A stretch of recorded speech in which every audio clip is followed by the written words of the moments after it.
Amal. Hello, this is Amal, and in this video, I will explain to you how you can customize the fields that you can add for your signers to fill in your document. Bear in mind that all of the fields that are provided by the Signit platform can be customizable. For this example, I added the name field and the signature field. So for the name field, if we click on it, the general settings on the right will pop up, which means that we have multiple settings that we can customize for our signers. Beginning with the required field, we can make the field itself a required field, which means that the signer cannot complete signing on the document unless they fill it in.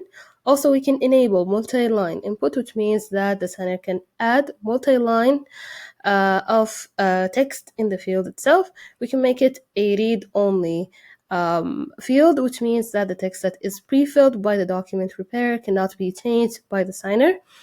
We can also add a placeholder text right here that will pop up or appear to the signer when they start signing on the document. Let's say, for example, add name here. We can also add a pre-filled text, say for the example here, adding the name of the signer, and it will automatically be added once they start signing on the document. You can also change the styling of the field itself by changing the font, by changing the font size, by changing the color, by changing the direction from left to right or from right to left, the alignment as well as the style. You can also change the position of the field itself on the document based on the XY axis, and you can duplicate the field on multiple parts of the document itself. As you can see here, now the name field with the same settings that we have applied to the field can be duplicated multiple times within the document. As for the signature field, it has the same settings.